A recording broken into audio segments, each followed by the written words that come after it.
The following podcast is a W2M Network original production. Visit W2Mnet.com for all of our other great podcasts, plus news, reviews, articles, and opinions from the worlds of wrestling, video games, football, and entertainment. And we are live to tape to the W2M Network for week 7, I think? Yes. Yeah, 7 sounds right. Of the Kickoff, Season 3. Good evening, afternoon, whenever you're listening, everybody. I am your host. My name is Harry Broadhurst. Joining me, as per usual, the executive producer turned co-host, Erik Watkins. Man, this weird day I've been having just keeps getting weirder.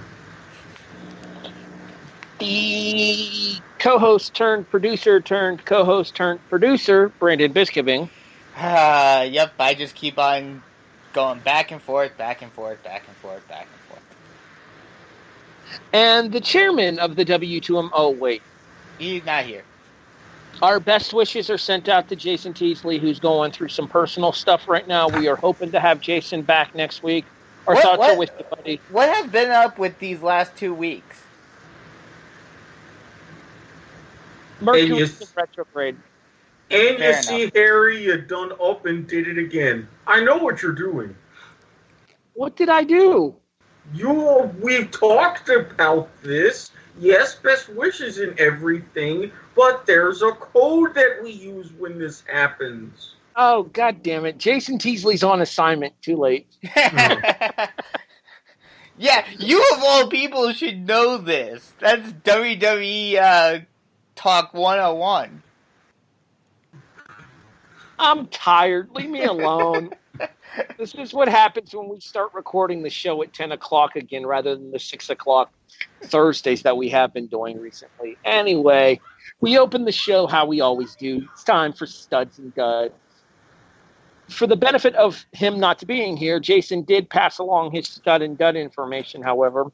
His stud for the week was Russell Wilson, who led the Seattle Seahawks to a 32-28 victory over the Cleveland Browns, getting yet another fourth quarter comeback for Wilson. So there you go with Wilson. Erik, you're up next. Stud?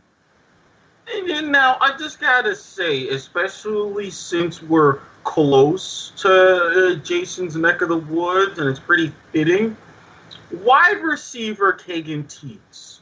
He plays a high school out in West Virginia.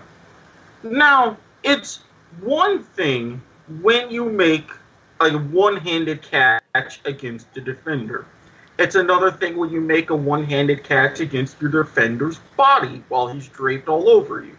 It's an entirely different thing that when you're trying to go ahead and score a touchdown, rather than refuse to be stopped at the 5, you decide, I have had enough of this, and carry that defensive back those 5 yards into the end zone. I actually saw that clip on ESPN. He physically fall away slam lifted him and carried him into the end zone. Yes, and I am if it wasn't for my stud, Stephon Diggs, in the game that he had, proving me right in the mega parlay, which Miami, why could you not do the same? I had faith in you. Technically, Miami covered. Yes, yeah. Miami covered, but I also picked them in a mega parlay to straight up win.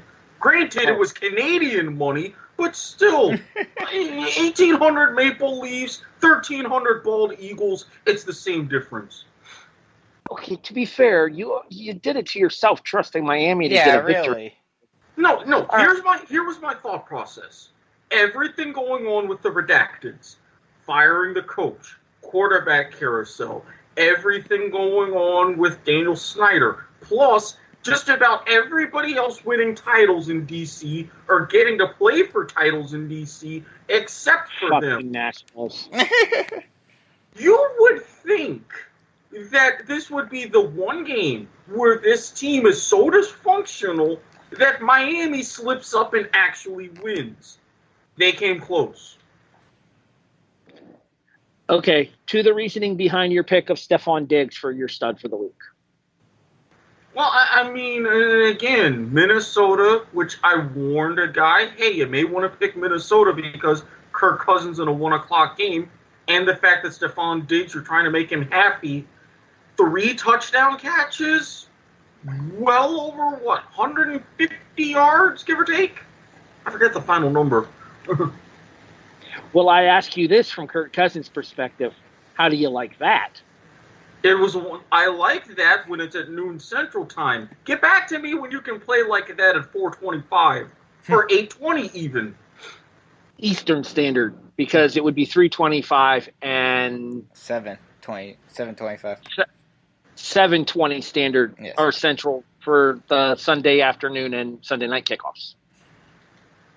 Brandon, stud. My stud for this week is Sam Darnold. Coming back after being out for, 2 weeks, 3 weeks, with an injury? Four. Okay, it was 4 weeks. Wow. Yes. And then proceeding to throw 338 yards and 2 touchdowns. And not only that, but beating the most hated of teams, the Dallas Cowboys. Not the Dallas Cowboys, the Dallas Cowboys. They got 3 back-to-back L's. Yeah, that's. Yes. I was just about to say that's spelled with 3 straight L's. Yes. So, and once again showing that the Cowboys are all hype at the beginning of the season and no substance. Yes, Cowboy fans who were wondering why we weren't taking them seriously as a playoff contender. Now you know why. Exhibit A. Yeah, just to think, I had faith in Nolan. I thought, this could be a nice cheeky wild card team, and prove my ass wrong, why don't you? Well, in fairness, my pick for one of the wild card slots is 1-5, Erik. So it's not exactly like I'm walking on sunshine over here. Touche. I'll be talking more about the Cowboys later. My stud physically pains me. Why don't you eat some of this Cajun fried gator to make you feel better? It's delicious when it's well roasted, especially in the fourth quarter. See, you're lucky, because I was nice to you. I told you Miami would beat Virginia, but I didn't pick it. I gave you guys an opportunity with my college pick. Although my college pick covered anyway, but that's beside the point. You bastards, I covered with you guys, but, yeah. Yeah, technically, we'll talk about that when we get there. Dun, Fair dun, dun. Dramatic reverb. Thank you. So for many years, it was thought that if you could put up 24 or more on the LSU Tigers, you would definitely beat them because they did not have an offense that could score more than 24 points. Ed Ogeron has decided that does not work for him. And these LSU Tigers scored 42 points on Saturday evening, 8 o'clock Central Eastern. When did I say Central? You got me all screwed up, Erik. 8 o'clock Eastern on ESPN in a nationally televised game. And my Florida Gators take their first loss of the season to a very highly functioning LSU Tigers. I said earlier that I thought Auburn would give Alabama fits this year. I may have had the wrong team in the West giving them fits. This LSU team looks legit. Well, that's because... go ahead. Wins over Texas and Florida now? Well, I mean, if you think about it, Ed Orgeron is like, you know what? I don't know a damn thing about offense. Let me hand that over to someone else. And then Joe Burrow says, this is a nice-looking Heisman Trophy. I'm going to see if I can win this damn thing. The rest is history. We now move over to duds. And you ready for this one? Yes. Jason's dud stat line. 30 of 54, 400 yards, and the touchdown pass. Traditionally not bad. No, but I know where this is going. Until you couple it with the fact that Jameis Winston threw 5 interceptions in London. A career high 5 interceptions, and he lost a fumble. Can't forget that. At least it wasn't a butt fumble.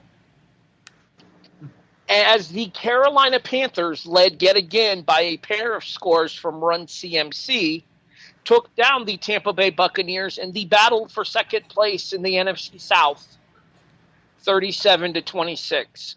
6 turnovers. Who does he think he is? Nathan Peterman? He came close. I'm like, wait a minute. When did Nathan Peterman get a tan? When was he wearing a Bucs uniform? What is this? I've officially decided to dub Jameis Winston Intercepticon Chapter 2. Intercepticon 2.0. Yes, that's better. Coming soon to WinRAR. Just saying. Erik, dud. Just like I had an honorary stud, I've got an honorary dud. Comcast, there are times I love you. Yes, I pay you $300 a month, fairly dutifully. Yes, you went ahead out of nowhere and increased my internet speed, which especially comes in handy because certain times late at night when I happen Family show. But you really got to start getting your act together and getting a deal for the ACC network. Louisville, Wake Forest, one of the craziest game of the week. Wake Forest coming back from double digits, nearly tying the game or having a chance to win in the last minute or so. Cardinals winning 62-59. I couldn't see a second of it because it was on AACC network, which I do not get as a Comcast subscriber. Here's my question. How many people in Winston-Salem that night thought they were going to go to a game and see a basketball game break out? Well, how many people in Winston-Salem thought, oh, wow, we can actually go to 6-0 this year?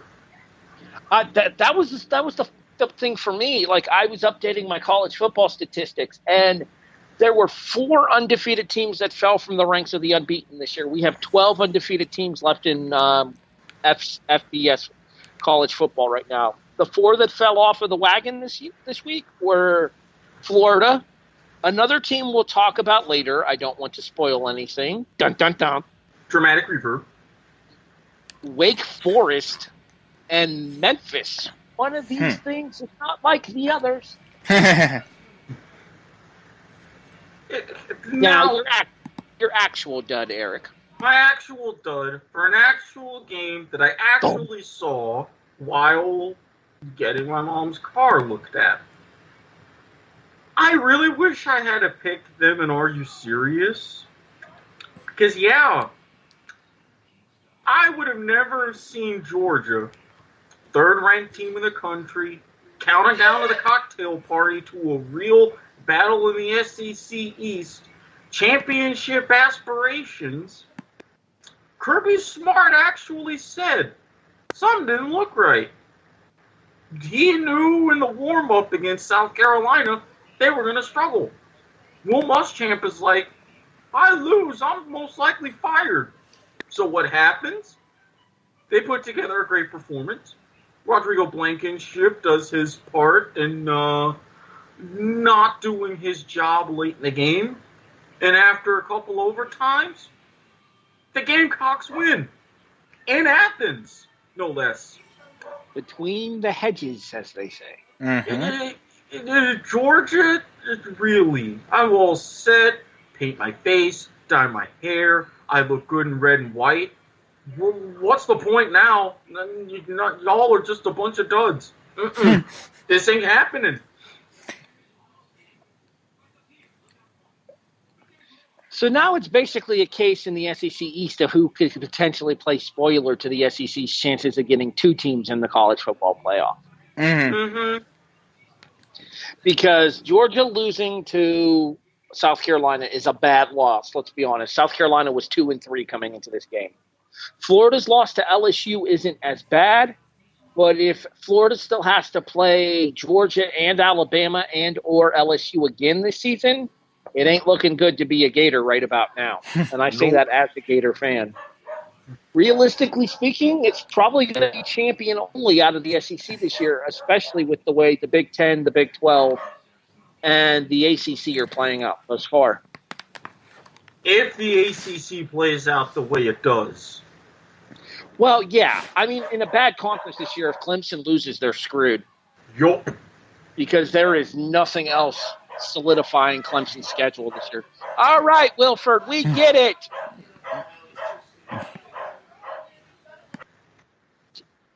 Jesus. Yes, I know. You hate Bulldogs, too. That makes two of us. Well played. Brandon, dud. My dud for this week is the Los Angeles Rams. I will talk about their struggles, although one good thing about them later on. I don't want to talk about that. But they managed to lose. Granted, they are playing well, but they managed to lose to the 49ers at home, and they fall to 500 at 3-3. And this was a team that a lot of people expected to be the cream of the crop in the NFC West, at least, if not potentially going to the Super Bowl once again. I'm like 90% sure I had them in my NFC title game. Mm-hmm. I'm pretty sure I think I had them in the Super Bowl. I'm 100% sure I had them in the Super Bowl. My Super Bowl prediction, I believe, was New England and New Orleans, with New Orleans winning. I believe Erik and I both had New England and LA. Yep, we did. All right. My dud for the week is Zach Brown. Those of you wondering who Zach Brown is a linebacker formerly of the Philadelphia Eagles. Formerly, you say? I do say, and here's why. Before the game, Zach Brown decided to reach out and take a shot at his former teammate with Washington, Kirk Cousins, saying that he didn't feel that Cousins was a viable NFL quarterback.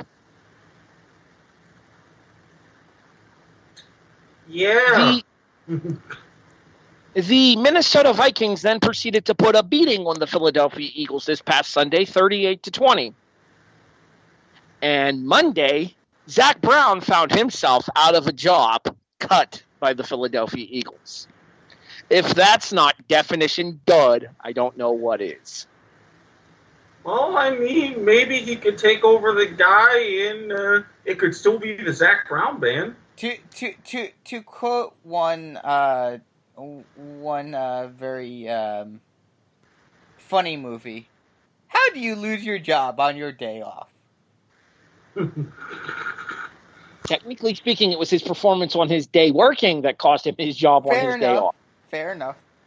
Yeah, and that made me have to shuffle around one of my several fantasy teams. I'll talk about a couple of my fantasy teams later. Oh, by the way, speaking of that, he's not on the show, but, yeah, Jason, how do you like that beatdown this past week? And Harry, you're next. And your league is frickin' worked, man. You knew most of us couldn't draft properly, so you swooped in and took a good defense. It's your fault. I blame you. Well, yes, I know my defense. I blame you. How? It's your fault. And this league is geared towards defensive players, and you knew that we wouldn't be able to make the live draft. You suck. Anyway. I warned you.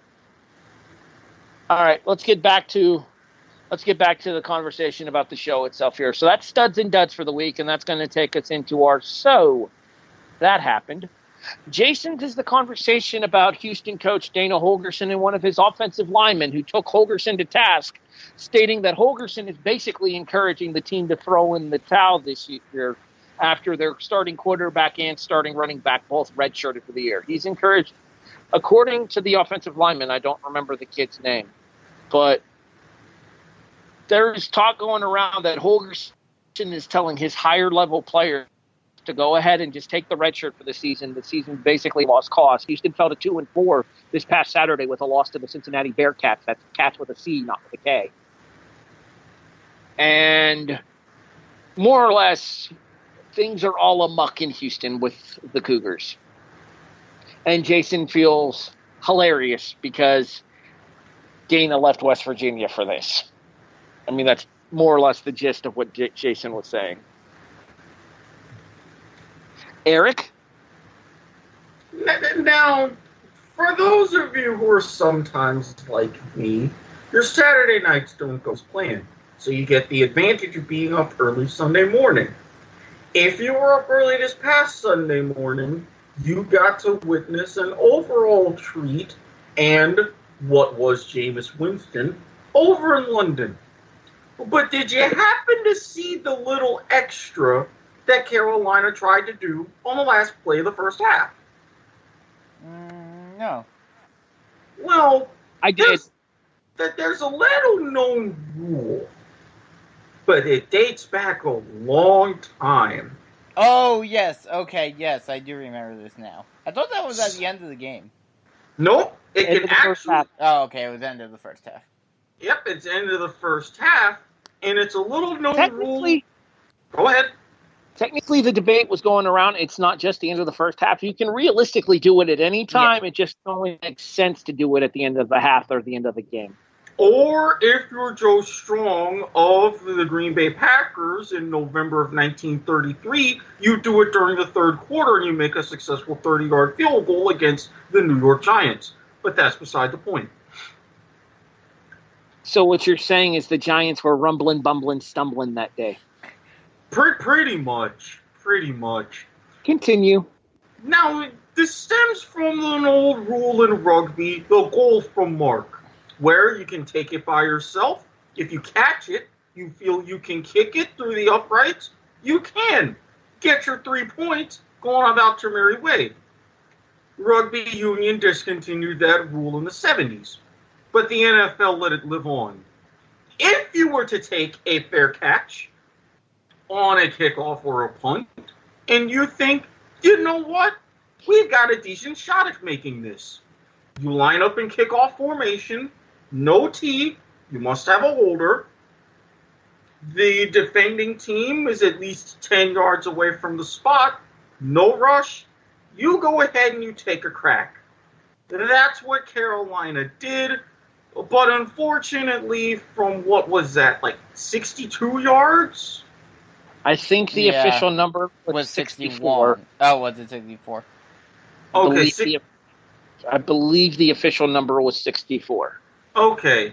Had the distance, just not quite the accuracy as it shaved wide left. And that's why so that happened, I called it pip pip free kick. It's kind of fitting that this happened in London, considering, it's more of a rugby-style play. But again, they hadn't even seen that in 40 years because the rule was outlawed, so even the Brits in attendance were confused. Fair enough. Now, the question I have is, if he had made it, would that have counted for the record? I feel like it would have tied it because wasn't Prater's from 64? Yes. Okay, it was from 64. I always thought it was 63. The record before Prater was 63 with Jason Elam, Tom Dempsey. Yep. The guy with half a foot. Yep. I forgot that Prater broke it. Yeah, Prater broke it in Denver a couple of years back. Mm-hmm. Now, I don't know if they would have officially had it tied because it was not a traditional field goal, because it was not in traditional field goal formation. Yeah, technically it would have been a term akin to soccer with a free kick. Yes. So, realistically speaking, I'm not sure that would necessarily classify. No. All right, Brandon. So, that happened. My So That Happened is talking about the Rams in two ways. One good, one bad. I'll start with the bad. News came out today that John Johnson, who was injured last week with a shoulder injury during the game against the 49ers, has been placed on injured reserve and will be out at least until week 9. So, until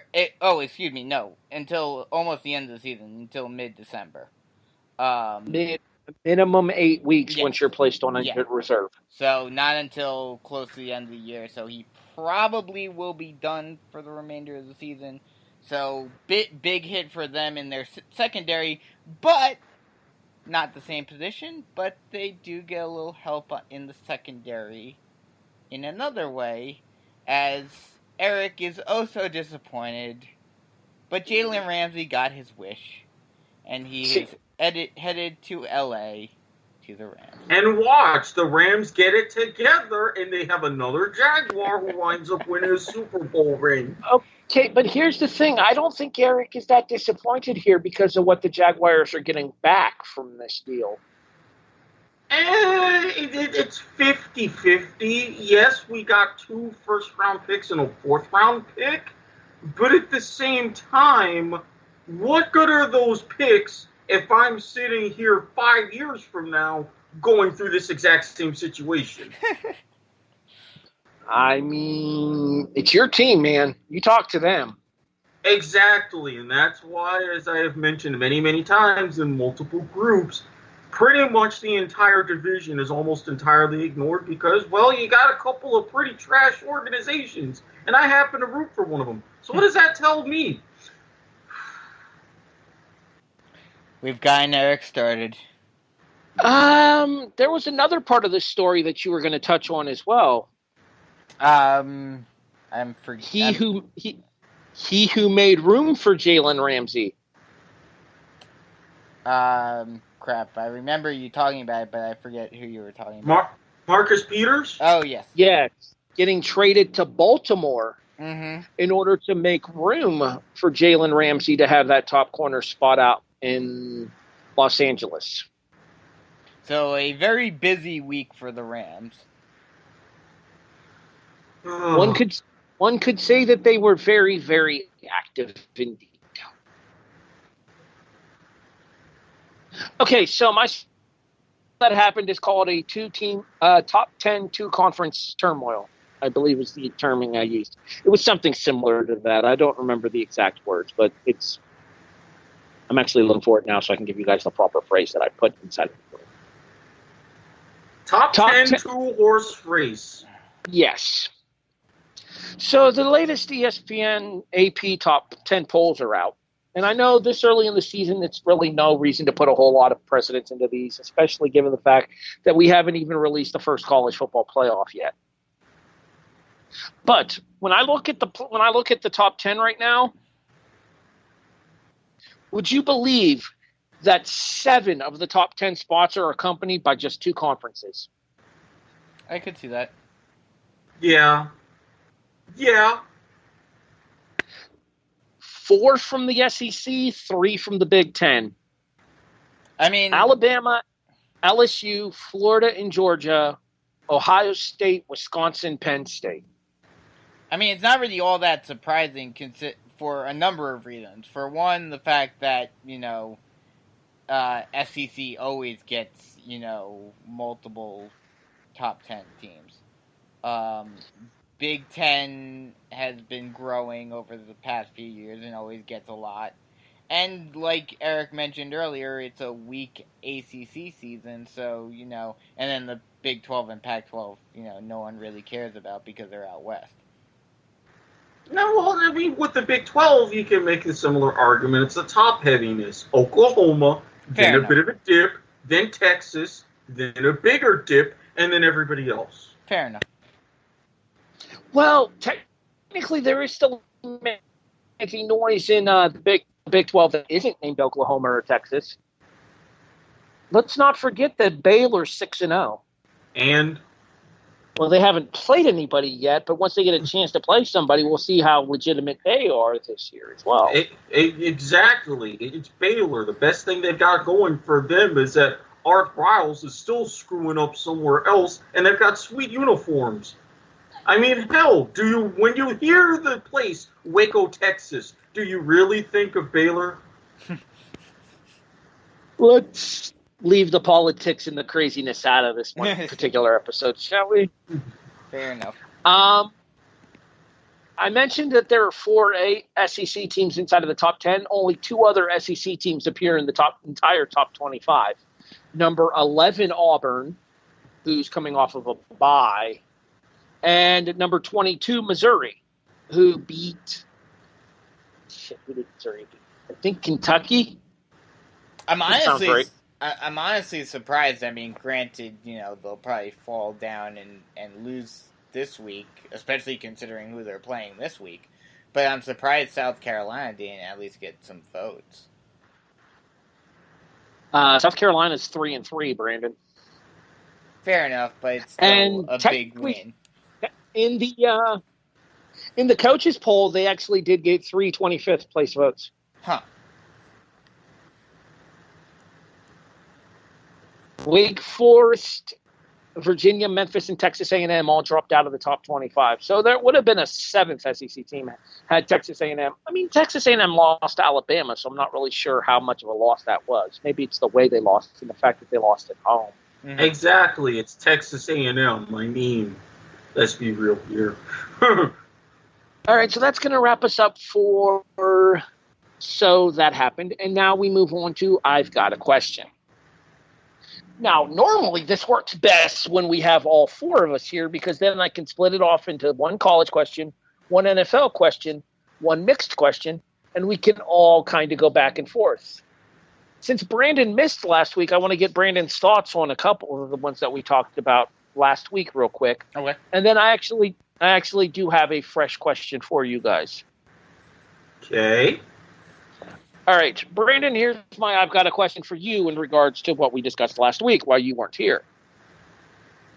Okay. Most painful loss you've ever seen one of your teams suffer, be it in person or watching on television. Is this only talking about football?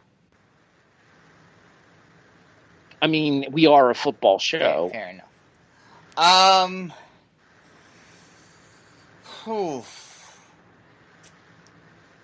So no, Kansas beating Seton Hall's ass doesn't count. Fair enough. I wouldn't be too confident right now, considering Bill Self. Yeah, I know what's going on in Lawrence these days. It's not looking pretty, and that's all I'll think now. This is a tough one because the Giants haven't really had many very down seasons.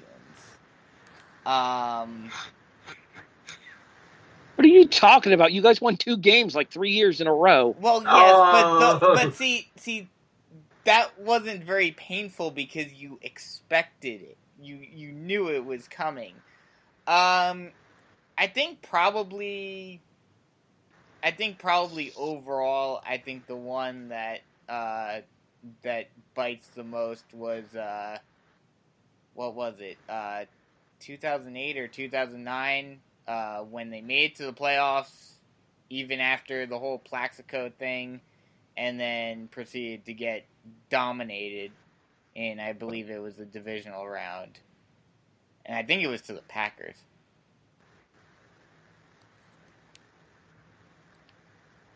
Erik, anything you can chime in here with? I mean, considering as how the Packers were one of the teams that you beat on that magical Super Bowl run, and that image of Tom Coughlin and his cheeks being burned into my mind, yeah, I can see that. And then another one, obviously, is losing to the Ravens in the Super Bowl in 2000. 3 touchdowns in the span of, what, a minute and a half? Boy, Yeah, that just was about. Glorious. I even remember Kerry Collins wanting to name his dog Intercepted after that game. I lived in Maryland at that time, so it was, yeah. I'm sure you enjoyed that. Oh, I did in so many ways.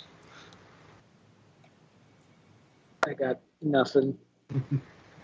If I am not mistaken, next week is the week that the college football rankings start. Yes. However, the polls have been coming out since the preseason. So my first question to you guys today on I've Got a Question is this. Ideally, what week would you like to see them start releasing top 25 polls? Brandon?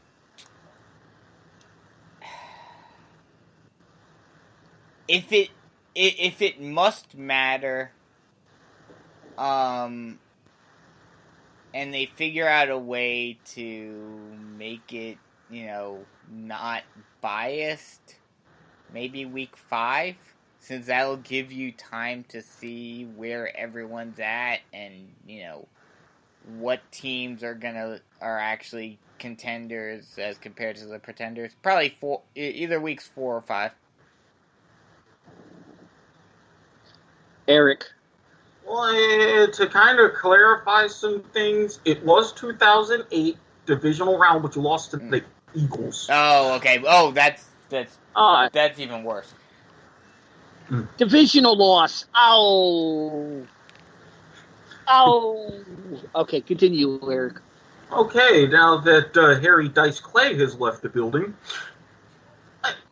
Hey!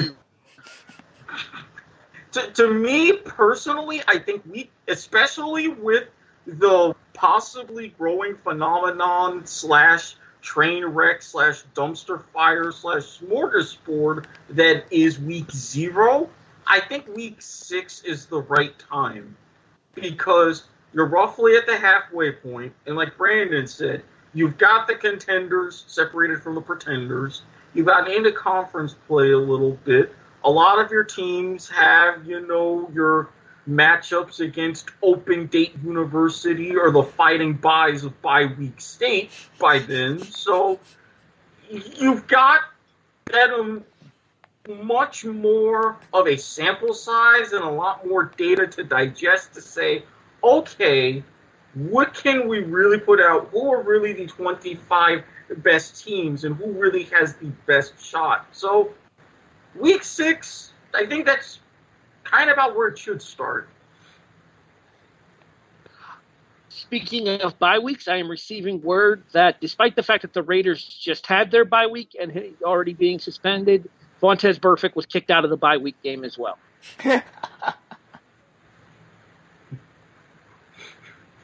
To the NFL. So the talk over the last couple of weeks, Erik actually talked about it in this show that happened with the Pitt free kick. Jason brought it up with the Jameis Winston instance and the 6 turnovers, 5 of which were career high leading in interceptions here.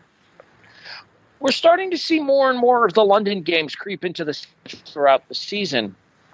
These overseas games that expand the NFL into other markets that previously may have had things like World League or NFL Europe or what have you, but put eyes for people that aren't maybe necessarily familiar with the live presentation of the product. Buy or sell? And Erik, you'll go first here. Okay.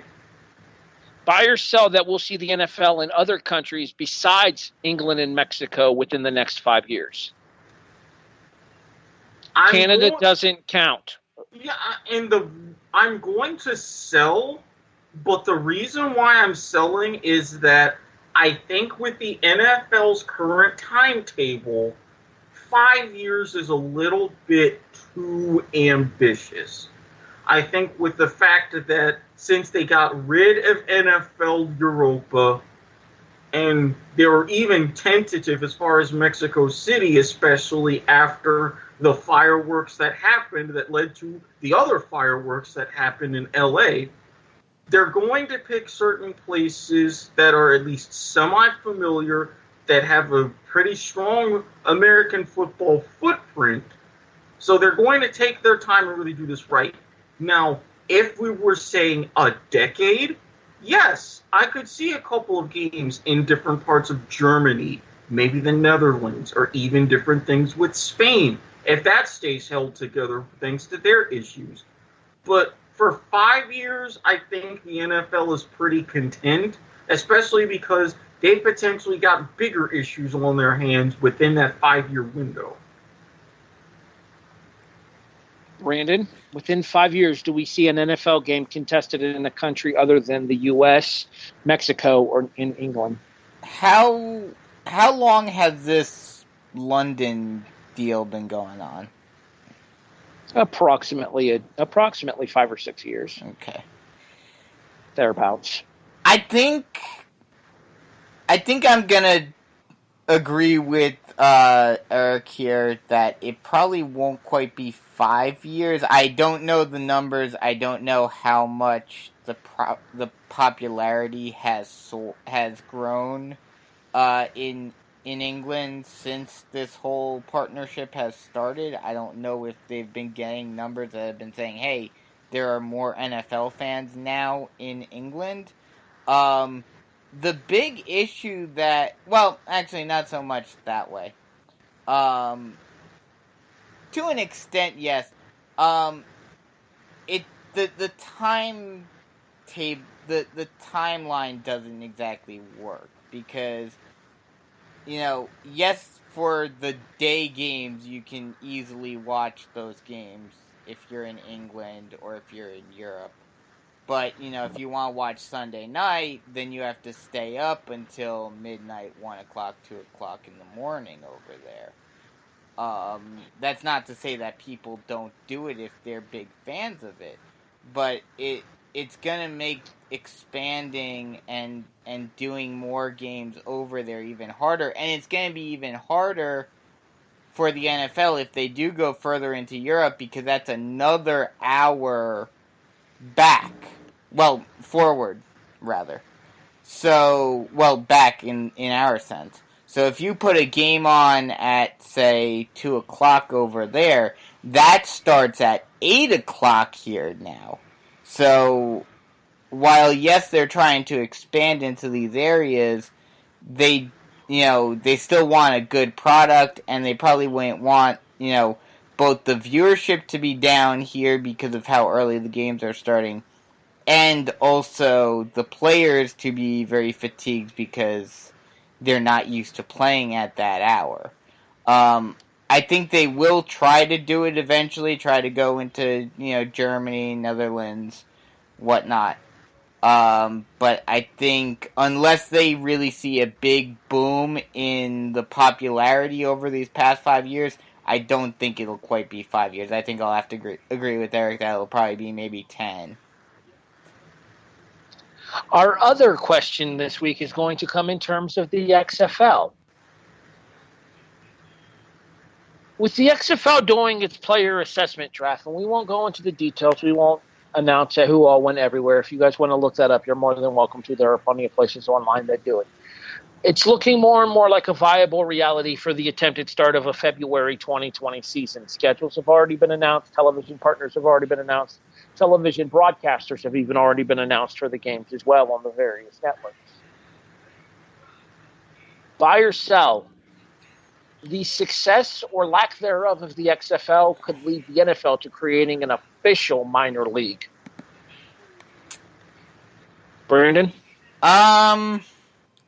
See, the big issue with this, I don't think it's so much the XFL that is going to be the biggest detriment to it.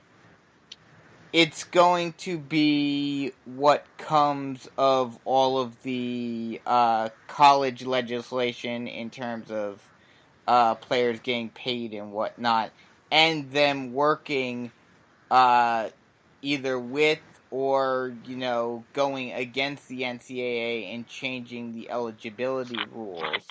Because, especially in football, I think, more than any other sport, and we've talked about it time and time again, your lifetime in football is so limited because of the physical nature of it that players, I just don't know how a minor league system is gonna work in the NFL, because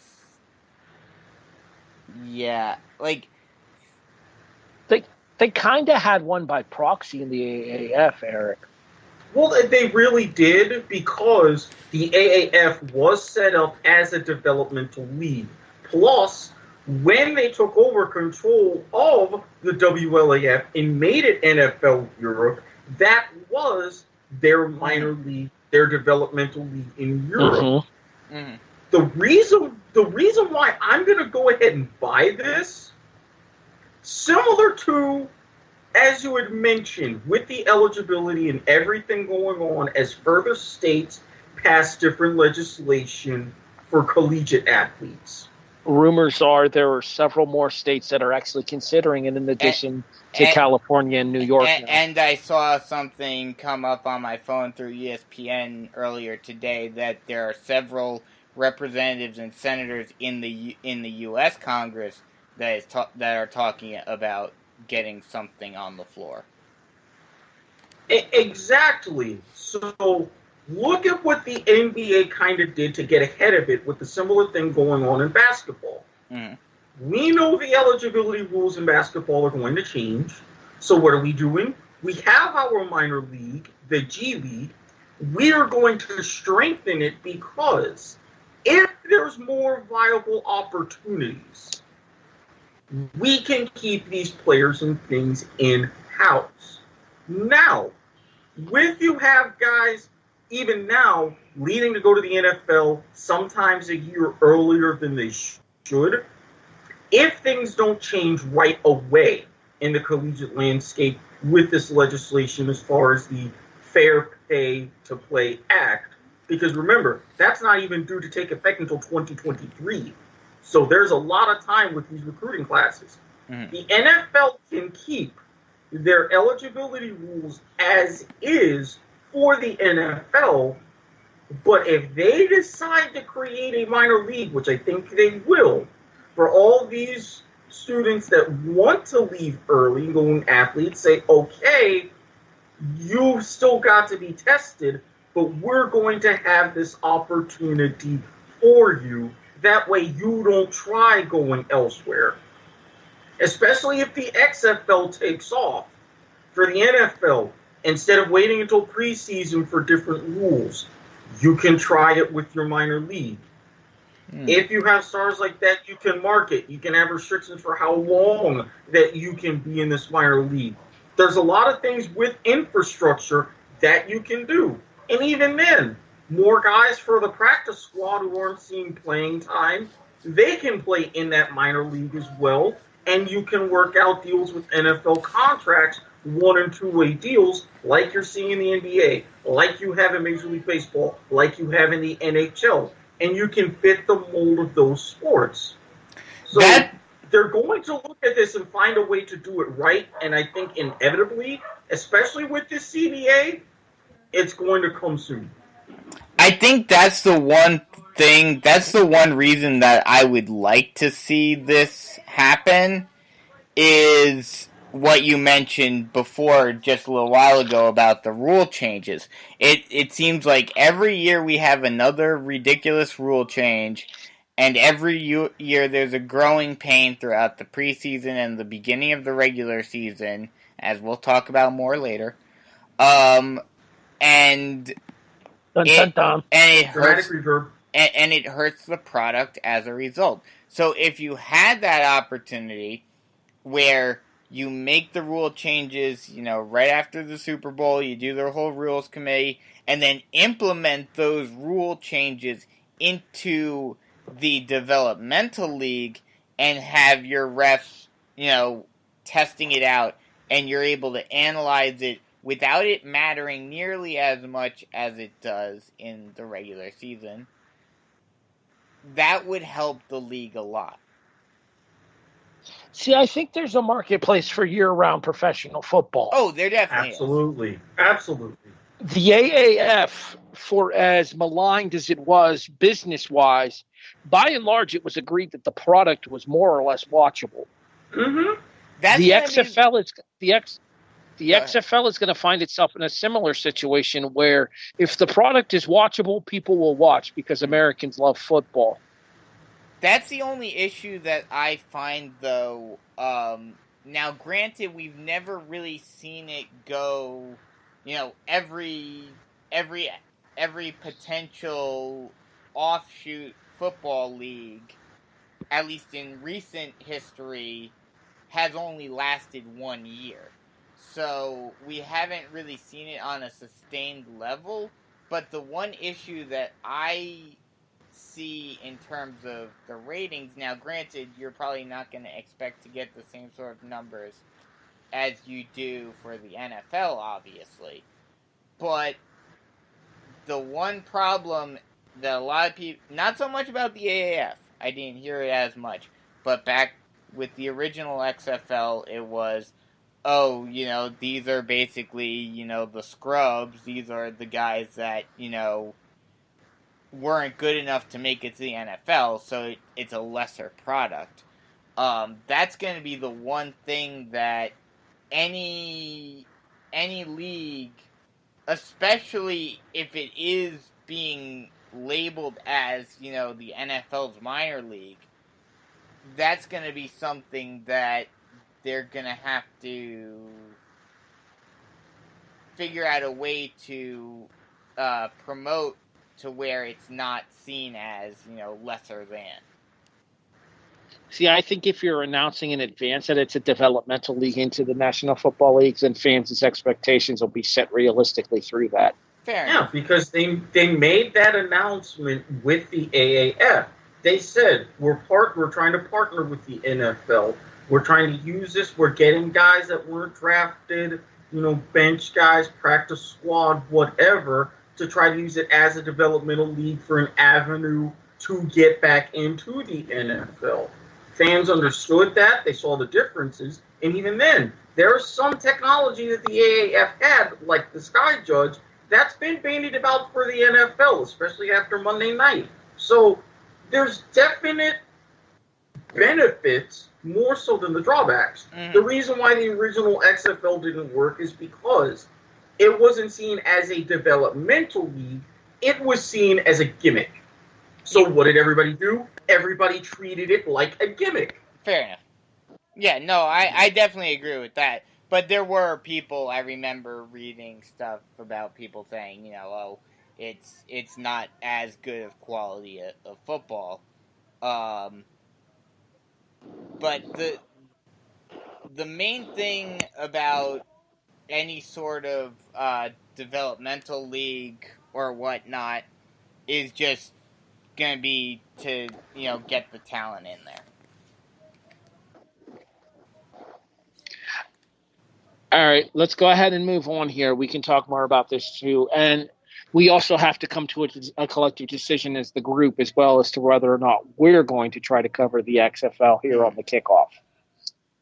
I know Jason and Erik have plans, but Black I don't Irish, know. February 8th, 2020, or thereabouts. Just saying.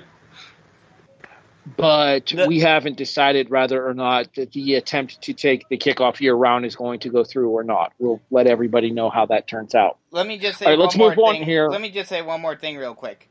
If they were to do a developmental league, they'd need, for multiple reasons, they'd need to put it in cities that do not have NFL teams. See, I disagree with that. I think if you put it in cities that do have NFL teams, you'll have a fan base that's already accustomed to going to games. Do a mixture. Fair enough. Some with, some without. All right, let's move on here. I'm a Survivor continues now. Nobody lost this past week. All four of us picked different teams. All four of us were correct. Jason actually probably pulled the biggest win off, picking Washington, and Washington doing what they did. I mean, I didn't see Washington doing what they did this past week.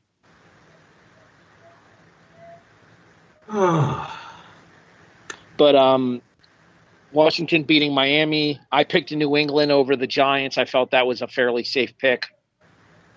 Although for most of 3 quarters, it wasn't. Mm-hmm. Credit where it's due. The G-men showed up for the first 3 quarters. Mm-hmm. They were just absent for the fourth. Erik picked Green Bay. We'll talk about that game in a few moments. Dramatic reverb, and I may or may not have some people to thank and or checks to write. Yeah, you most certainly do. I feel like Erik somehow magically transported from Jacksonville to Lambeau on Monday. Look, I look good in black and white. You could hardly tell. I'm just saying. And Brandon picked Baltimore over Cincinnati, which is about as close to a lock in the NFL as you're going to get these days. Although Cincinnati did keep it somewhat close at 23-16. Mm-hmm. So this week's I'm a Survivor sees Erik actually going for the lead. Erik tied myself and Jason with 4 straight correct picks by picking Green Bay last week. I'll let you read into that whatever you want to. Again, we'll talk about it more in a few seconds here. But Erik now has an opportunity to take over the best record in I'm a Survivor by getting a 5th straight pick correct.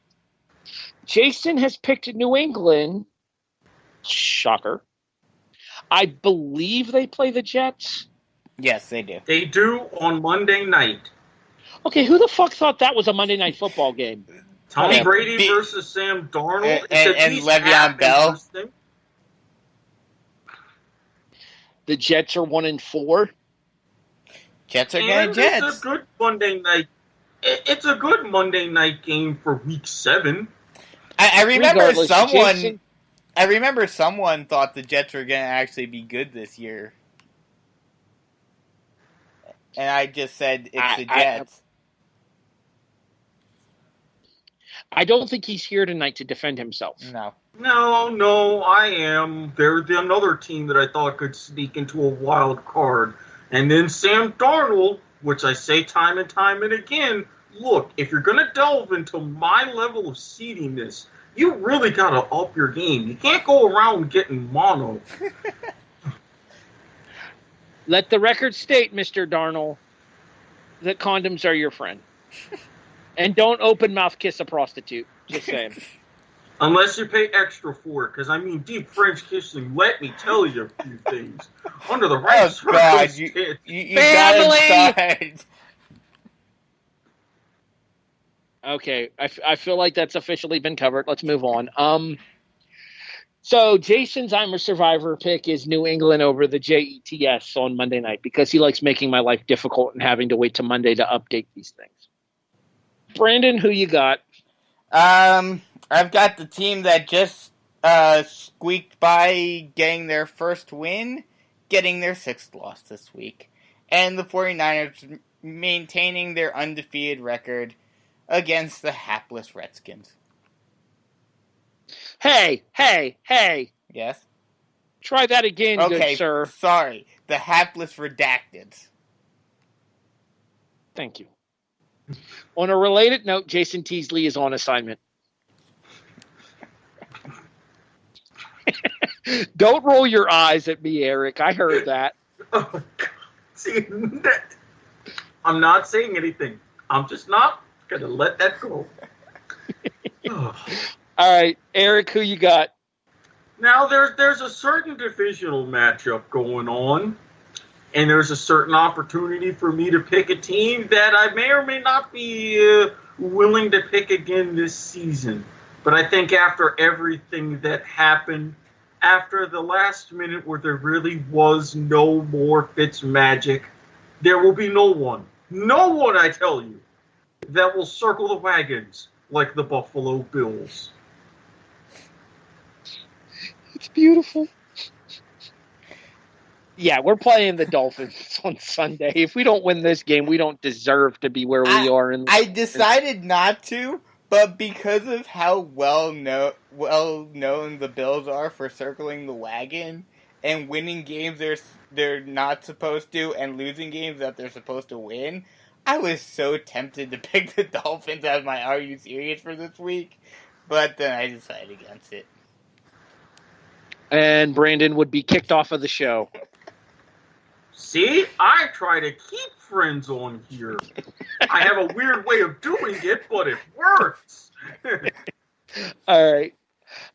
My official pick for the week is I am officially giving up hope on Dan Quinn and the Atlanta Falcons. Congratulations, buddy. Your hot seat is now nuclear. You are seriously lucky if you make it to the midway point of the season. The Los Angeles Rams, minus Jalen Ramsey, minus Los Angeles Jalen Ramsey. We should really start calling him that on the show now. Let's not. It's please. the Ramseys.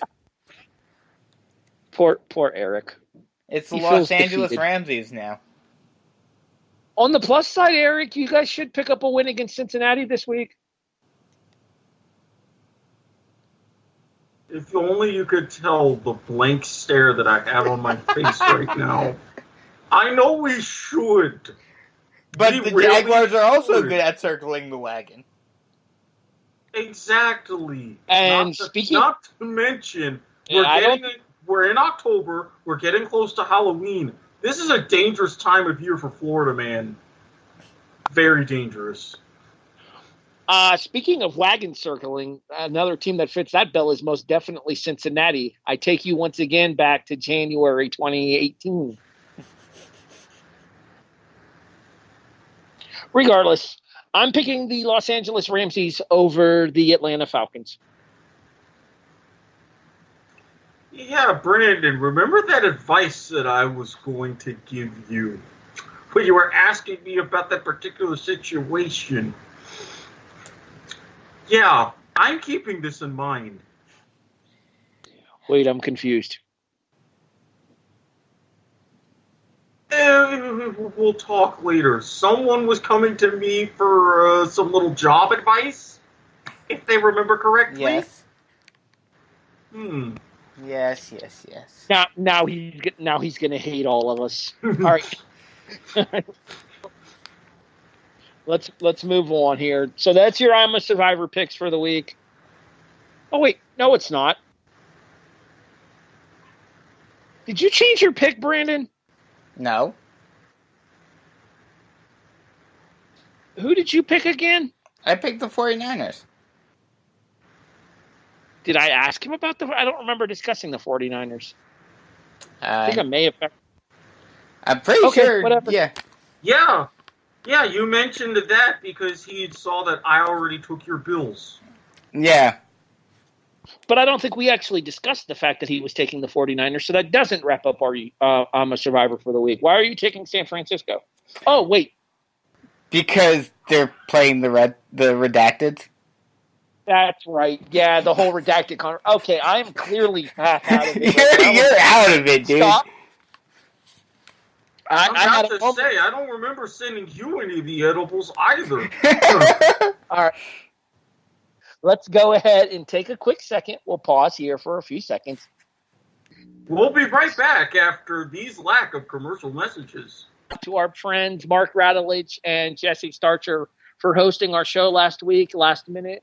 A big shout out to them. Big thank you to them for hosting us there. Show's still syndicated on the W2M network as well. We are back on the W2M network tonight, obviously, as part of the W2M network online at W2Mnet.com. In addition, you can find our friends Mark Radulich and Jesse Starcher by searching for Radulich in Broadcasting on Facebook and searching on Speaker for Radulich in Broadcasting for their original channel. And you can stream most of their content on the same channel you're listening to the Kickoff on right now, as they have a partnership with the W2M network as well.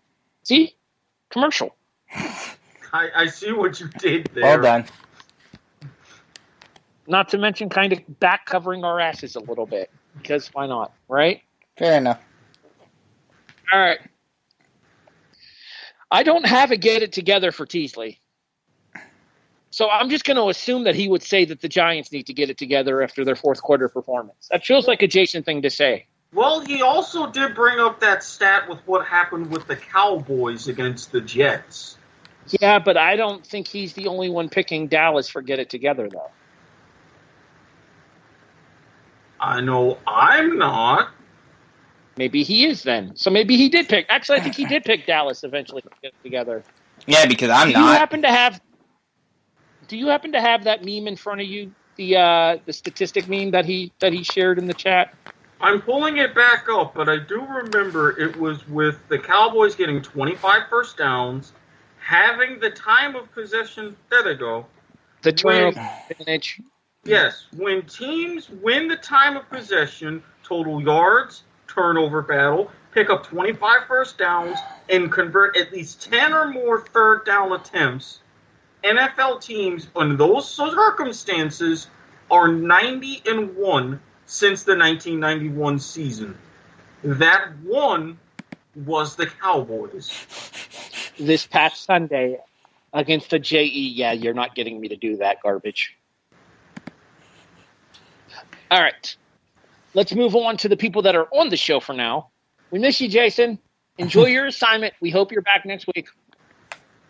Erik, get it together. You know, there's a coach in the Pac-12 that I like.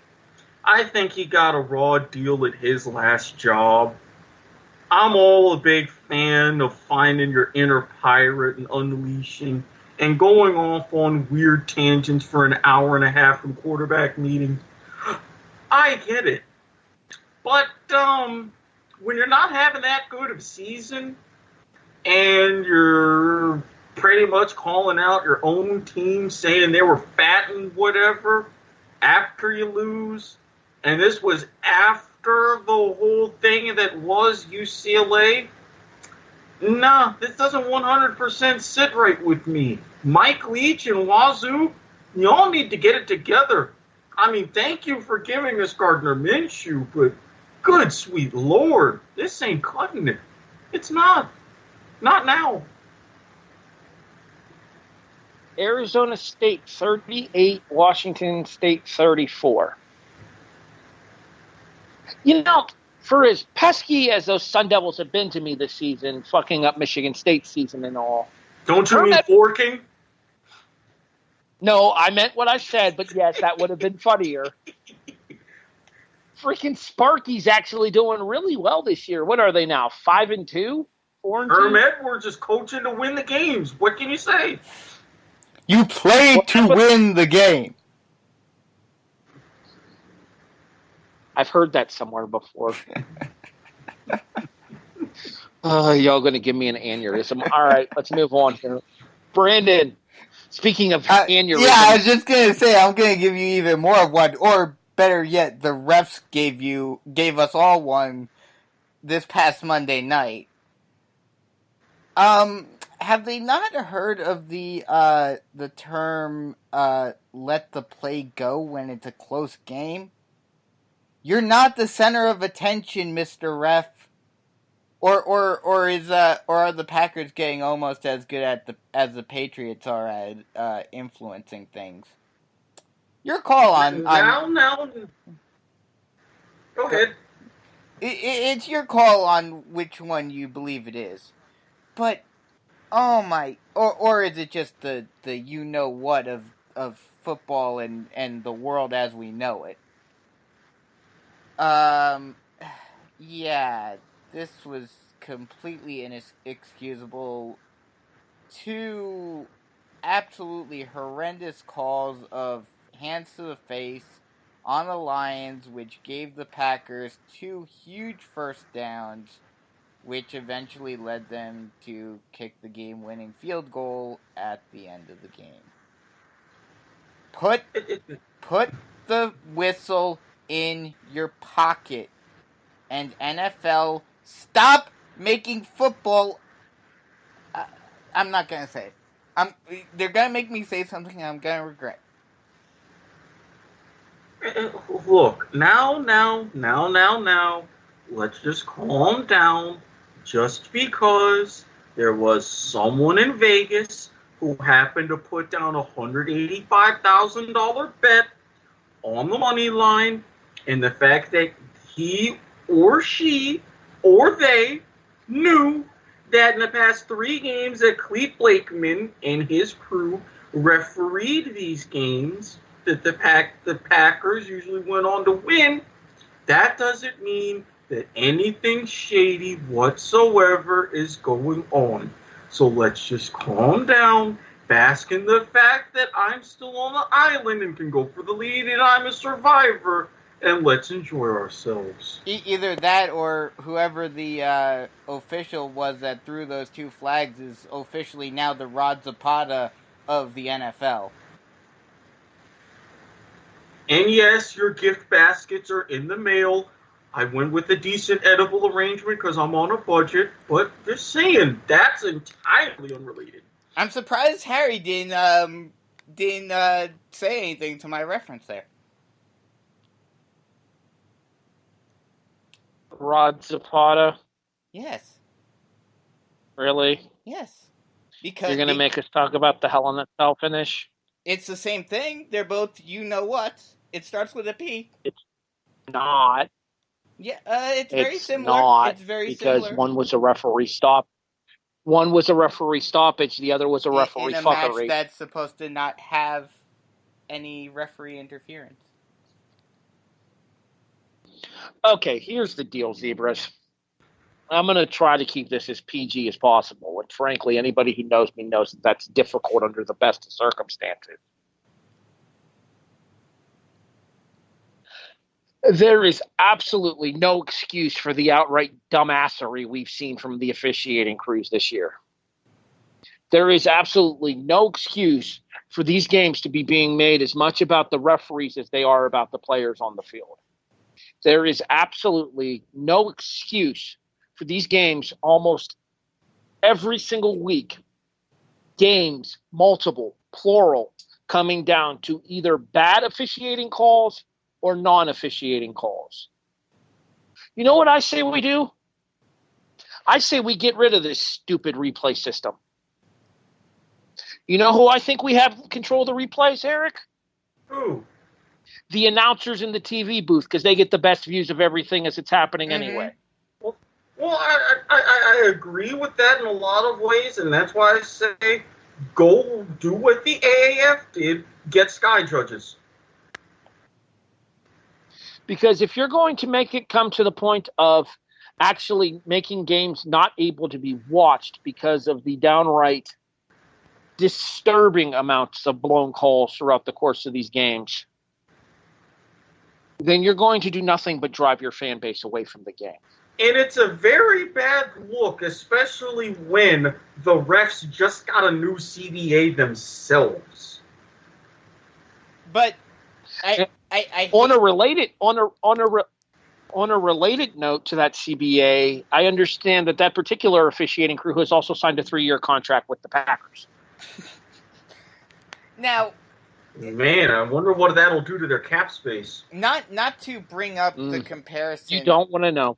Not to have to bring up the comparison I made before, but the NFL and that other organization have a very similar stance on this whole thing.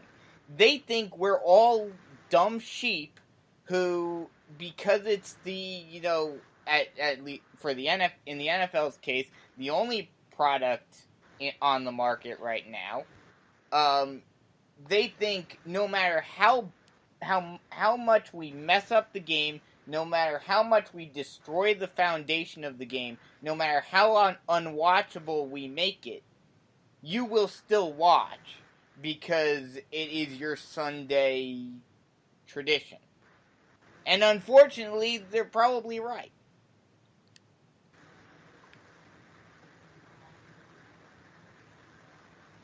I mean, at certain times, that's why I like the overall experience.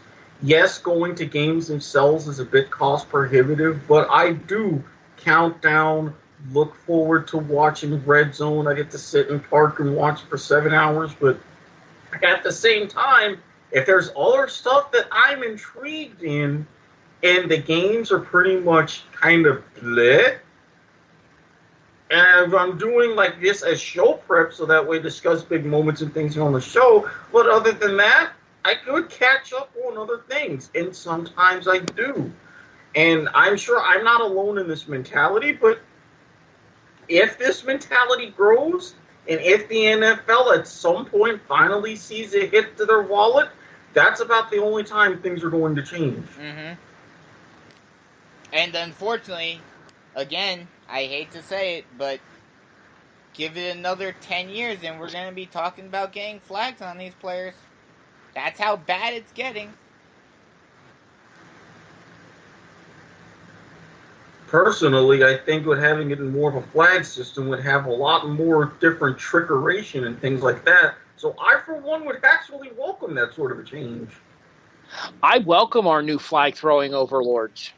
No. Not flag throwing. Flag wearing. Flag wearing. Oh, that's ridiculous. Look how much the game has changed in terms of the physicality over just the past 5 years. Okay, but you can't sit here. You know, this is a debate for an entirely different show. Because I wouldn't be willing to go that far, but I will say, keep an eye on leagues like the A7FL. It can work.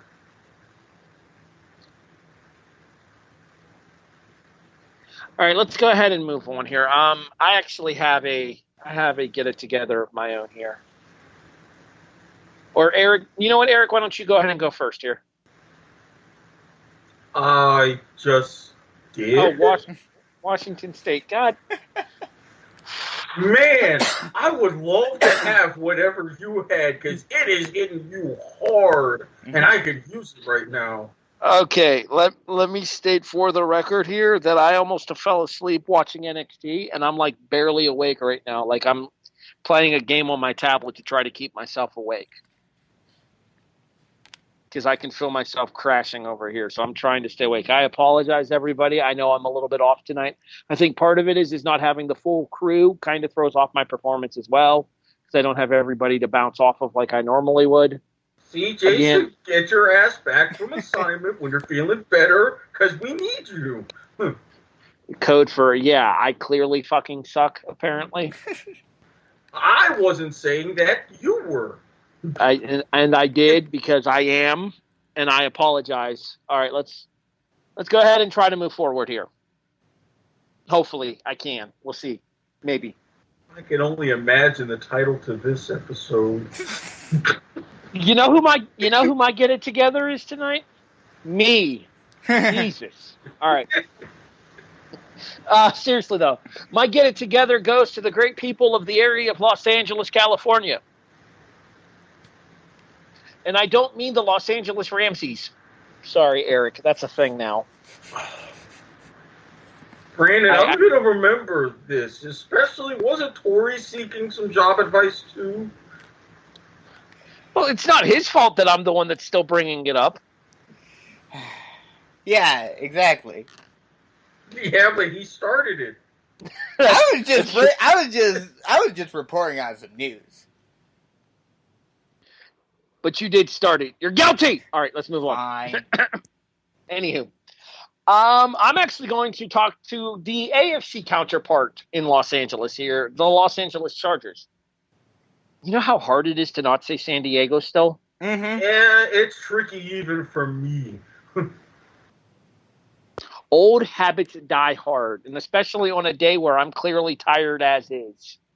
It's going to be weird not saying Oakland for the Raiders next year. I'm never going to get comfortable citing the fact that Las Vegas has a professional team. Oh, I will.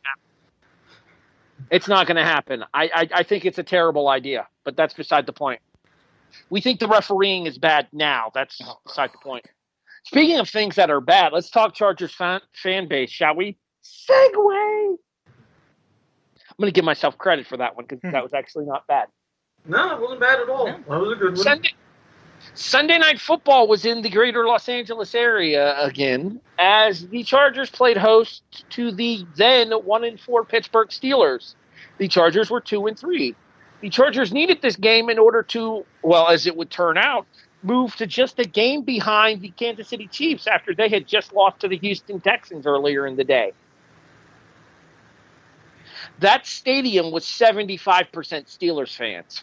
Well, that's because the Chargers fan base was rightfully where they felt they should be, San Diego. All right, that's well played. We had a big debate about this in the group chat, and I actually kind of want to bring that debate to the conversation here. And the debate that we had is that despite Los Angeles being as big as it is, despite New York being as big as it is, should any one city have two professional sports teams in any sport? And I'm saying that this right here could be cited as a reason why they should not. Because it is absolutely ridiculous that you would have a city as big as Los Angeles with as many people there that are there, and yet for them to be so thoroughly outclassed at home by the opposing team's fan base. Eric, I know you had some relatively strong feelings on this topic, so I'm going to go ahead and let you discuss your thoughts here first. Absolutely, because, historically, let's look at it.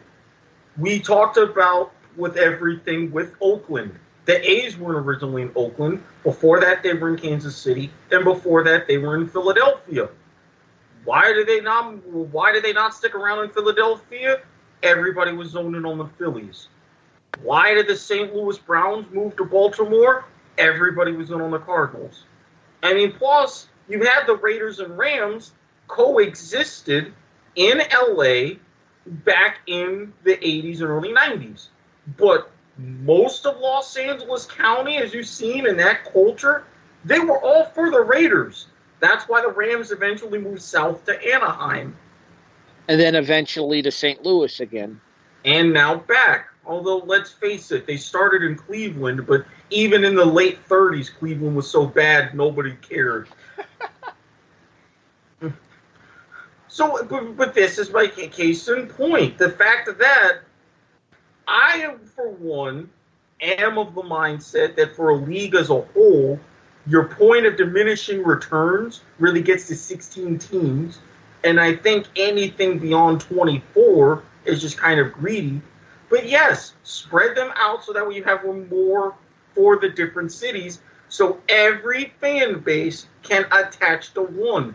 Look at New York. I mean, you've got so many different clusters between your hardcore Knicks fans and then everybody in Brooklyn in the NBA. Your hardcore Yankees fans and the Mets who admit that they're just shambles of themselves.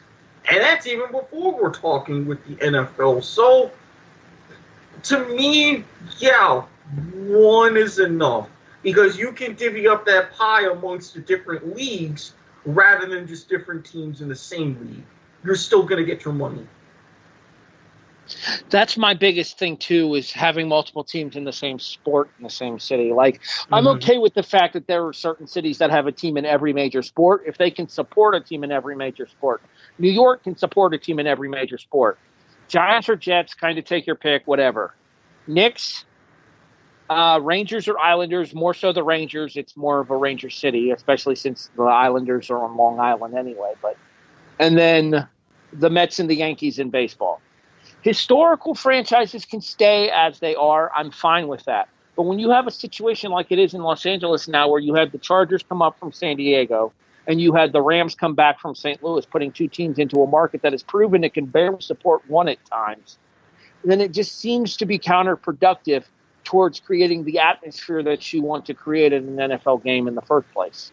See, Brandon, I know that you're going to make this about money because that's kind of what you do. No, I'm not. No, because I have a very unique perspective on this that neither of you guys have, because I lived in the, mecca of dual team sport in one city. Because New York has multiple teams in every sport. But, if you have enough people and enough of a fan base for that sport overall, then it can definitely work. New York, for example, you can easily do it. And it gets... See, New York is so unique because it gets split up through the territories within New York. Yankees is Manhattan and the Bronx and parts of Jersey. The Mets are for Queens, Long Island, Brooklyn, Staten Island, and parts of Jersey. You have a very distinctive split up within, especially for hockey. You've got Long Island for the Islanders, Manhattan for the Rangers, and then Jersey for the Devils. If you have enough fans that you can support each team, then it works perfectly fine. New York, perfect example. They can do it. Chicago, perfect example. North side is the Cubs. South side is White Sox. Simple deviation, and it works. LA, we've seen it already. We've seen that, at least for football, for whatever reason, football is not popular enough in LA to support two teams. Basketball, it is. You've got Lakers and Clippers. They work fine. Well, more so with the Clippers now that the Clippers have actually been good in recent years. But see, that's the thing. Before then, it was definitely a Laker town. Well, no, of course, and that's going to happen in each city that has multiple teams. There's going to be that split between the haves and have-nots. And the more casual fans of that sport are gonna sway in whichever way that it goes. Like for example, for myself, because I haven't really been a diehard Knicks or Nets fan at any point in my life, I've kind of swayed between the two at times. But if you have a big enough fan base, then it can work. Yes, the Lakers were the predominant team in LA, but the Clippers still obviously had their fans. And they were able to survive through that. So if you have the fan base to do it, it certainly can work. You just, especially for LA, they just need to realize that no matter how big it gets, for whatever unknown reason, LA is just not a football city, and it never will be. No, I'm actually going to disagree with that specifically for LA. And I think the reason LA kind of gets a bad football rap is because of ownership. This dates back to Al Davis moving the Raiders to LA, and then all of a sudden, randomly, or at least semi-randomly, leaving. That's like the Rams. Very content in LA, successful in LA, and I'll get to some of the history in a second, but then ownership moves them to St. Louis. Now, for the Chargers, who were only in LA for a year before moving in San Diego, now you're screwing over one fan base and putting into an entire fan base that was never familiar with them. LA, and I'm not even just talking with USC, because let's face it, even in UCLA's best years, LA was always a USC town. Mm-hmm. Look at how they packed the Coliseum for games. But do you know the first team to ever televise their games fully in the NFL? Was it the Rams? It was 1951. And it got to the point to where it was too successful because the entire 52 season, they sold out the Coliseum. And you had a lot of pretty great teams with stars. Norm Van Brocklin, who still holds a single-game passing record. This was a team that was scoring 40 points in a single quarter at times. LA came out and supported them in droves, even all the way through the 70s and the Roman Gabriel years, when they, over a tiebreaker, won the division against the Baltimore Colts and almost got to the Super Bowl themselves in the late 60s. So you need not just a big enough fan base, but you need the right ownership to capitalize on that fan base and not screw them over. And I really think for the past 25 years or so, LA hasn't had that. Fair enough. I feel like I learn something every week on this show with him. Seriously, dude. You're welcome. He is our football encyclopedia. Absolutely. Available for children's parties online. I don't think they want him for children's parties. No. Well, it depends if there's MILFs there. No, he's available for children's parties for statistical facts. He's available for the after parties for family show related activities. Fair enough. How's that? Fair enough. There you go. All right. And after said statement, I feel like there's only one thing I should ask myself right now. Am I serious? And are you serious as well? All right, so updated season standings, since this is an odd week. We do standings on the odd weeks. Every 2 weeks, we like to update the standings here. I thought they were the even weeks, but I guess technically this might be an even week. Yeah, the last week was an even week, which means we give the updates on the odd weeks. I did. The first update came after week 2. The second one was after week 4. This is week 6's update for week 7. Okay. All right. Carry on. Straight up, I have the lead. I have 5. 5 and 7 straight up for me. 4 and 8 for Brandon. 2 and 10 for Erik. 1 and 11 for Jason. Still not in the basement. Baby steps. Against the spread, well, Florida kind of gave Brandon a little bit of an advantage in the season-long statistics here. Oh, thank God. Brandon is 8-3-1. I'm 7-5. Erik is 5-7. Jason is 4-8. Jason had a really bad week against the spread this past week. He picked Sparty, who got shut out by Wisconsin, and he picked the Giants, who collapsed in the fourth quarter against New England. Jason's picks for this week, with an honorable mention to, Washington beating Oregon? I believe so. Yes, UW over Oregon, but the line was only 5, so he couldn't pick it because both teams are ranked. With an honorary mention for him to UW over Oregon, his official pick is also in the Pac-12 because apparently he likes football after dark. Arizona plus 10.5 against USC. I'll give his NFL pick once the NFL picks come up. Let me go next since I'm also in the Pac-12. You might as well. I have Arizona State over Utah. I mean, with the way that Herm Edwards has the Sun Devils playing, I wouldn't be surprised. They really forked up Washington State. There you go, Erik. There's your reference. Thank you! And the fact that, let me see how much I'm getting. Yeah, I'm getting 14. I don't think Utah's that good. I think USC proved that. Mm-hmm. These Pac-12 teams are going to end up beating each other up here, and the one that ends up making the New York Six is going to end up stuck in the Cotton Bowl. New Year's 6. Thank you.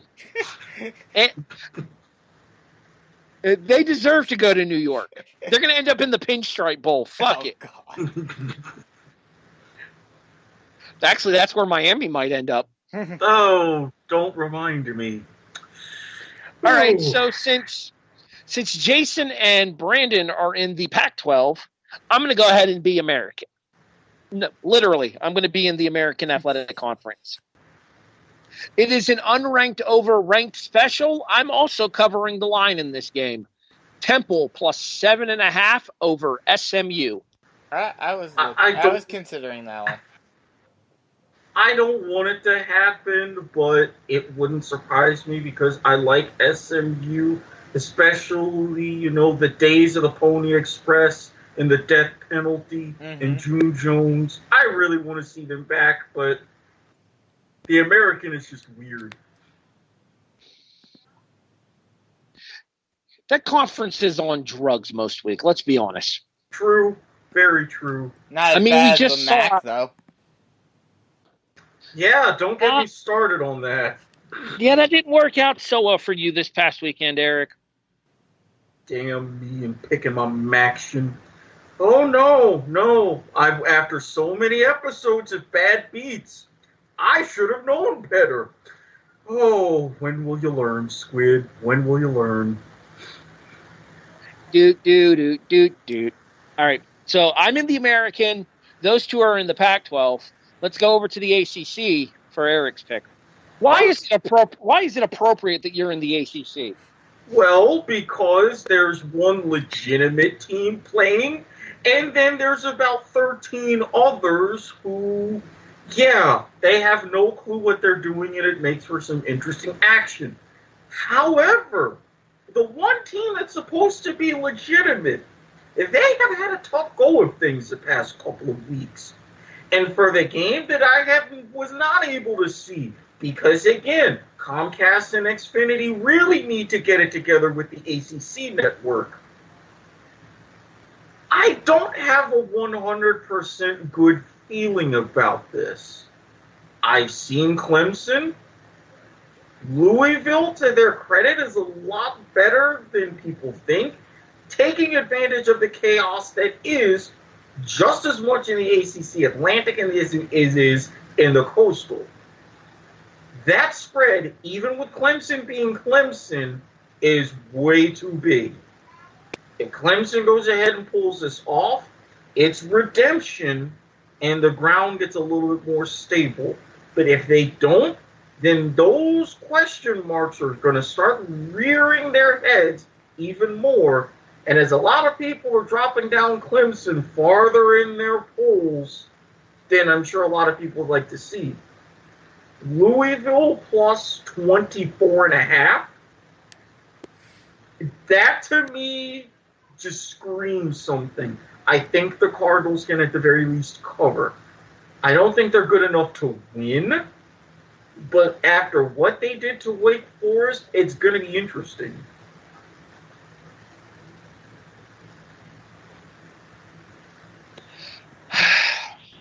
Clemson looked really good against Florida State, but as you said in the group chat, it's Florida State who hasn't looked good against them. Exactly. Willie, you talk about coaches surviving the season. Willie Taggart, anyone? Yeah, that dude's going to be back at a mid-major before he can say mid-major. We move over to the National Football League, where Jason has the Baltimore Ravens plus 3.5 over the Seattle Seahawks. I admit that I looked at that game, but the fact that it's in Seattle made me shy away from it. That was going to be my second pick behind the one that you have. I had to go all the way down to my third. Well, maybe you should get your picks in sooner. Fair enough. My pick that Brandon is bitching about is the New Orleans Saints plus 3 at Chicago. I guess that depends on which Teddy Bridgewater shows up. What is it? Yeah. Let me just ask real quick. Is there this much parity in the NFL this season that there have hardly been any big lines this season? At least the last, 2 weeks? Last 4 weeks. I don't think we've gone above 3 for the last 4 weeks because of the fact that there's only been a handful of games that have been above 4. Mm-hmm. Yeah, and I mean, think about it. As much as everybody says, oh, Jimmy G and the undefeated Niners, oh, Tom Brady and the undefeated Patriots, Kyle Allen and Teddy Bridgewater are also undefeated as starting quarterbacks this season. Let that sink in. I think Carolina always had the talent. I just don't think their offense suits Cam Newton anymore. It really doesn't. And personally, I think with Teddy Bridgewater and his talent, and the fact that the past couple of weeks he's learned how to win your uglier, lower-scoring games, yeah, I would definitely take New Orleans. And I'm going to be honest, if the Saints keep winning and they pull out another one on Soldier Field, I would not be shocked. Not at all. Breeze is due back week 9, I believe. Mm-hmm. So, do you guys think that Bridgewater is auditioning for the spot with New Orleans next year, or do you think Bridgewater is auditioning for the spot somewhere else? Because I'm saying that if what I said in the preseason when I gave my picks when I came on for when we did week 1 of the show, and New Orleans actually does win the Super Bowl, I'm saying Breeze retires and then Teddy takes over in New Orleans. I can see that. I honestly think that's why they traded for him. And another Miami team, another Dolphins team gets screwed out of a good quarterback that does great things in New Orleans. That's a painful theme right there. But yeah, I think Peyton has decided that Bridgewater's the heir apparent, and he's showing that's a good choice. So technically, if what happened with the referees on Monday night happens this week as well, and it's a 1-point line, Erik would be a winner on Are You Serious this week. You go work in no voodoo. Yeah, I was just going to say, then I'd really be questioning what's happening. Look, I am neither going to confirm nor deny any usage of voodoo dolls, candles, or any different kind of magic in this household for this particular game. Every little thing she does is magic. Carry on, Erik. Every little thing just turned me on earlier today, but again, it's beside the point. Never mind. I think you've broken Harry. My work is done. Now, from my Are You Serious?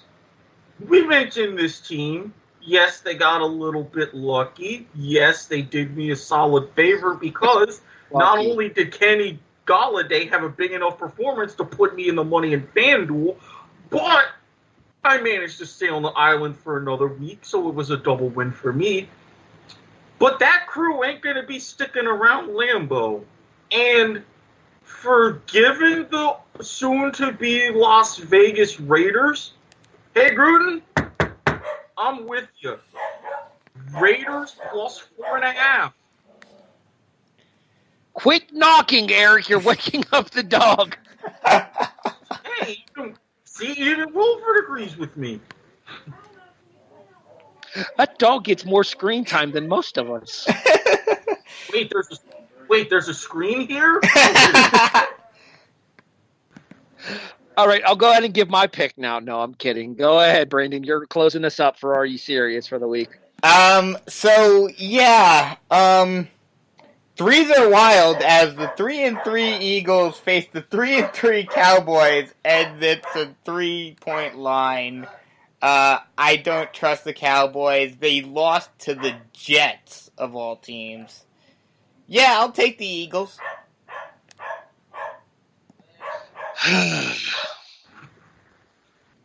That entire NFC East is a freaking disaster right now. So is just about the entirety of the AFC North.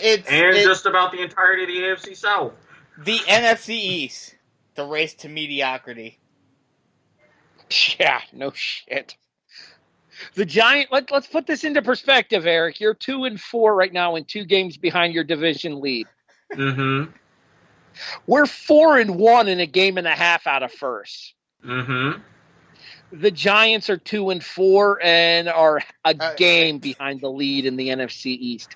Oh, and you know what's funny? You know the latest odds about who is winning the division? Giants? Not quite. Right now, the Cowboys are still the slight favorite at minus 125, so 4-5 odds. The Eagles at plus 110, so 11-10 odds. The Giants, not too far off or not too bad at only 16-1. And if you're inquiring about the Redacteds and their odds of winning the division, please send me your address so I can drive there and smack you in the face. Well, but what's funny about that is in spite of them being 1-5, they're only 2 games out of first place. At 1-5, they're as close to the division lead as Jacksonville is. Uh-huh. Bisco. Yes. 400-1. Okay. 400-1. I mean, no one expects them to actually do it, but it's still possible. I'm half tempted to put down $10 on it happening just because it would make me $4,000. Fair enough. Again, Harry, your address off air, I will make that trip. All right, let's go ahead and get some plugs in, and then we'll get out of here. Erik, where can people find you online? At Squid Sportshead on Twitter. If you're cool and are willing to submit to a vetting process, DM me and I can get you over to the dark Twitter where there's some extra craziness going on the past couple of weeks.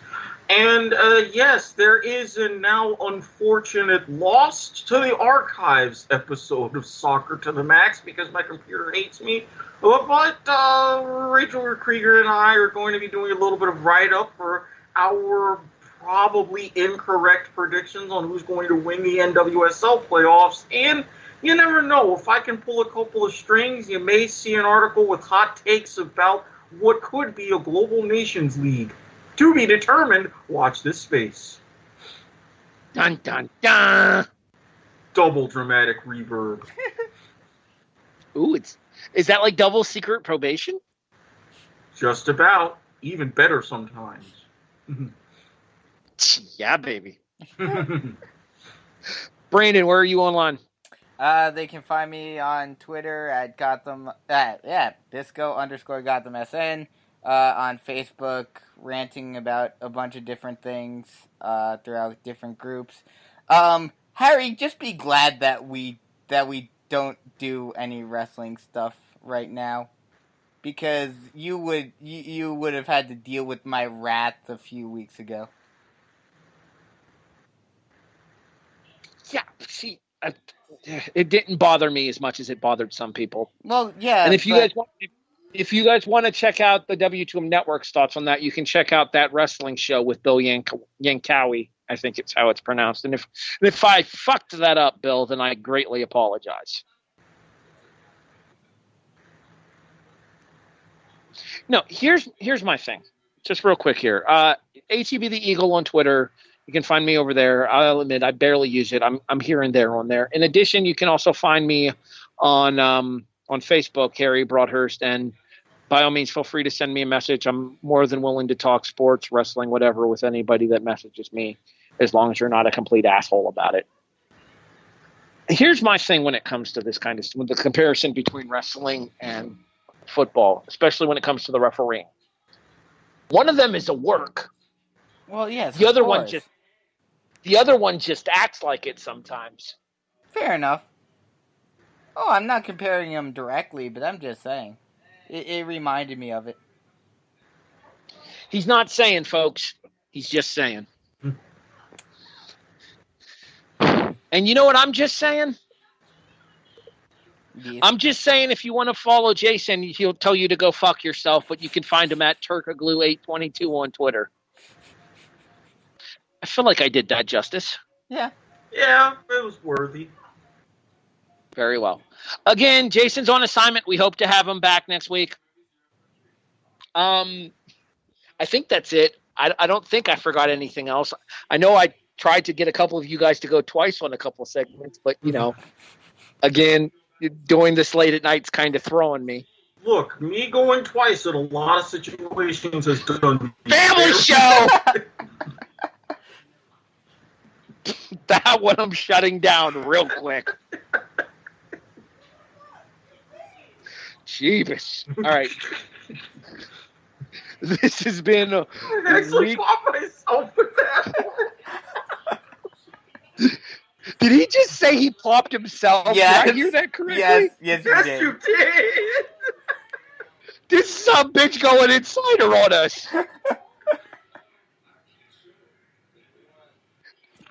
I don't know how I feel about going inside baseball on us. I feel like Erik knows more about things than he lets on. I know nothing. What y'all talking about? See, Okay. That was a perfect opportunity for us, and you missed it. You should have Gary Coleman there. Just saying. Thanks Would a you lot. Oh crap! What's his name from Hogan's Heroes? Yeah, I never watched Hogan's Heroes, so. Yeah, at least I get a more timely and current reference that I once had as a Halloween costume a few years ago. And I still have the boots to prove it. And he probably does it. He probably uses those for other things now. No, but... Oh, Bisco! It's one thing when I'm having to yell at him and Teasley. You knock it the fuck off. Jesus. All right, that's going to do it for us. This has been week 7 of season 3 of the Kickoff here on the W2M Network. The W2M Network online at W2Mnet.com. In addition, you can find us on all of your favorite podcast listening services, iTunes, iHeartRadio, Stitcher, Spreaker, Podbean, CastBox. Hey, Brandon, guess what? Spotify is here. And for Erik, Jalen Ramsey's a dick. Thanks for listening, everybody. We'll talk to you guys next week. Heads up, just as an advance notice, prior to week 10 of the NFL, so after week 9, so 3 weeks from today, will be our midseason awards. We forego the traditional format of the show other than Survivor and Are You Serious? And instead, we hand out our midseason awards. In addition, we update our postseason predictions here on the show. So for the on assignment, Jason Teasley, Brandon Biskobing, and Erik Watkins, I'm Harry Broadhurst. This has been The Kickoff, a presentation of the W2M Network online at W2Mnet.com. Thanks for listening, everybody. We'll talk to you guys next week.